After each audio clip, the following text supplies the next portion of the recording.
et messieurs, mes préférables professeurs, mes respectables et aimables étudiants, étudiantes, apprentis, stagiaires, formateurs, tout le monde, bonjour.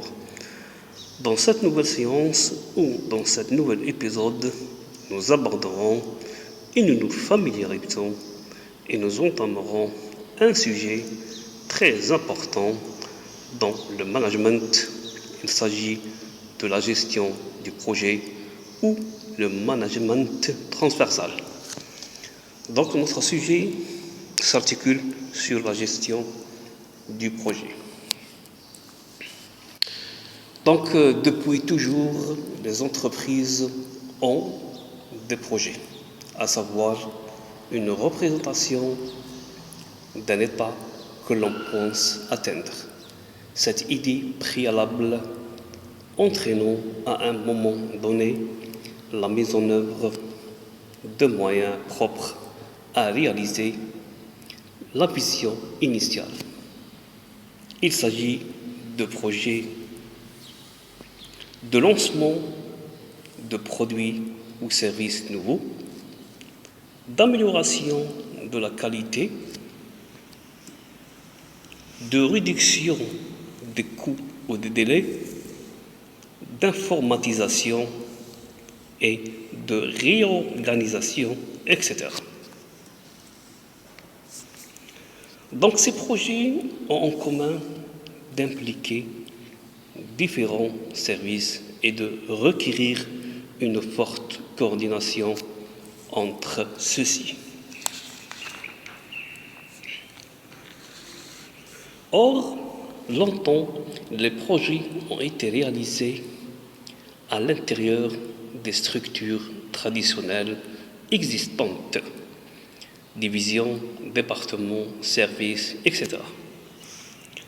Après la Seconde Guerre mondiale, on a multiplié les grands travaux et les opérations d'envergure.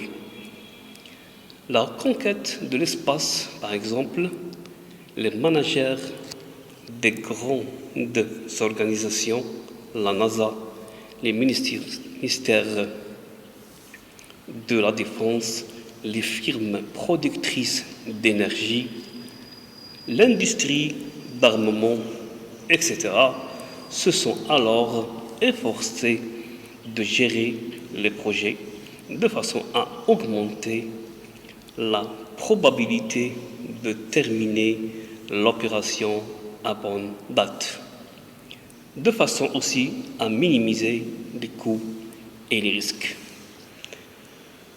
Premièrement, la notion de la gestion de projet.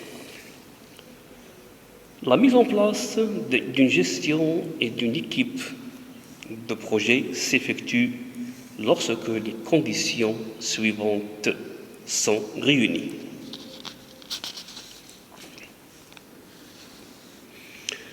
Premièrement, à la nouveauté de l'opération, celle-ci sort de l'ordinaire.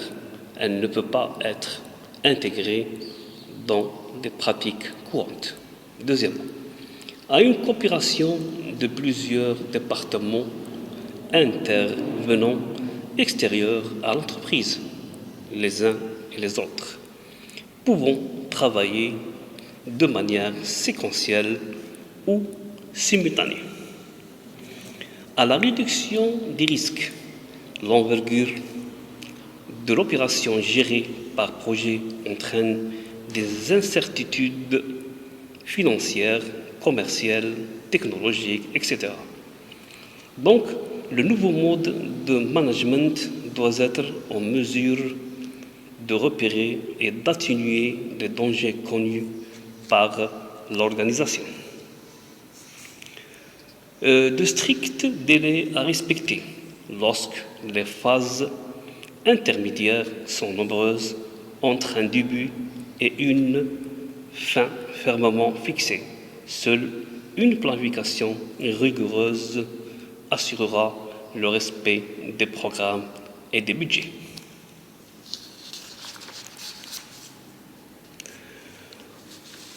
Deuxièmement, l'évolution Deuxièmement, l'évolution des procédures de gestion de projet. Quand, dans les années 70, de nombreuses conditions furent réunies qui justifient cette nouvelle approche managériale, les spécialistes mirent au point de nouvelles méthodes et surtout de nouveaux processus de traitement des opérations. La démarche préconisée peut être décrite selon les séquences suivantes. Donc, le processus de gestion de projet est le suivant.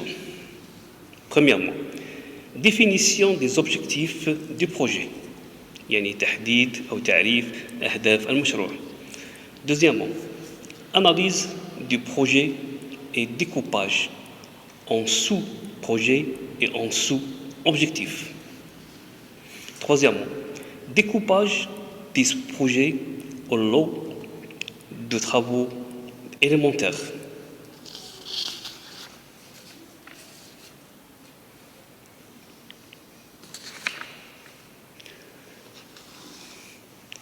Aussi, chaînage des lots de travaux dans l'organisation et affectation des tâches aux équipes. Aussi, établissement et élaboration de jalonnement des travaux dans le temps. Aussi, estimation des délais et des coûts, établissement du réseau, c'est-à-dire la tâche, la durée, les contraintes ressources, etc. Aussi, optimisation du réseau, par exemple l'exploration des solutions les mieux adaptées. Aussi, le pilotage du projet, c'est-à-dire le suivi des écarts prévus et réalisés quant au délai, au coût, aux qualités. Donc cette méthode rigoureuse est assurément prudente. Elle suppose une longue préparation afin de ne pas déstabiliser l'organisation. Cependant, elle ne parvient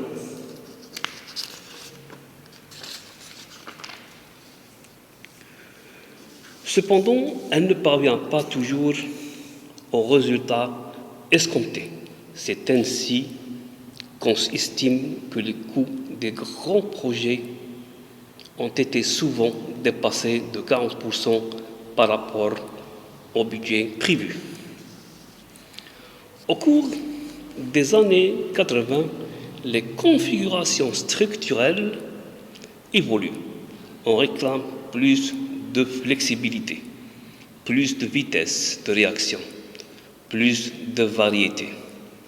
Les spécialistes du management vont mettre l'accent sur de nouvelles variables de compétitivité. Premièrement, sur le temps, on pratique de la chronocompétition, time-based competition, qui procure un avantage des barrières à l'entrée sur les suiveurs. Sur la virtualité, parce qu'il devint impossible qu'une même entreprise puisse répondre à la fragmentation de la demande et à l'éparpillement du produit. Il devient nécessaire de nouer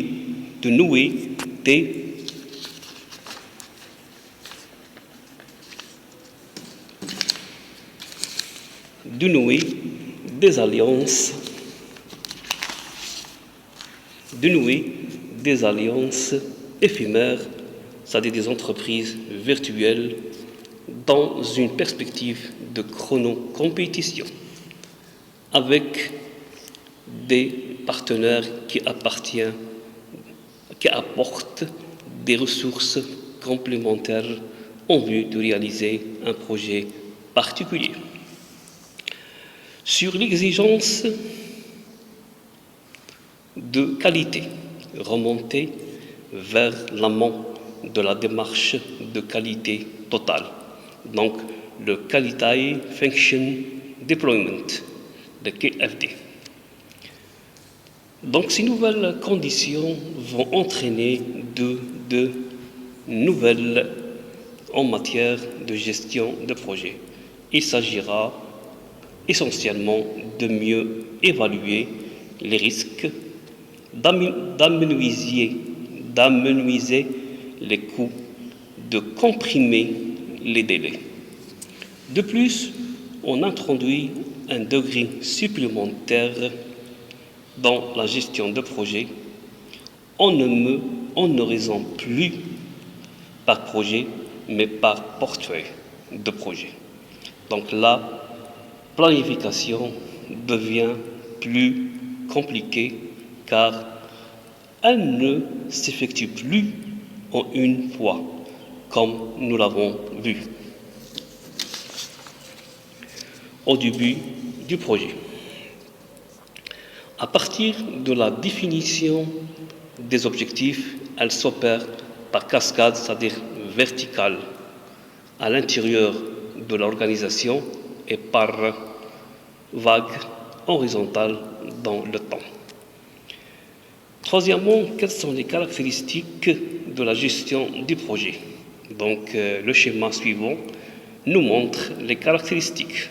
Donc, la gestion de projet, donc il y a les nouveautés, c'est-à-dire les habituelles et les nouvelles. Donc, les tâches habituelles, c'est la nouveauté, la coopération, le délai et les risques. Et les tâches nouvelles, la chronocompétition, la virtualité, la qualité et le portefeuille de projet. Enfin, on vous remercie de votre attention, de votre suivi et de votre patience. Nous souhaiterons que ces notions soient bien maîtrisées, comprises. On vous remercie aussi de votre soutien. Donc, dans la séance prochaine, Inch'Allah, nous traiterons un autre sujet très important. Merci beaucoup. C'était avec vous le professeur M. Keffi Mohamed.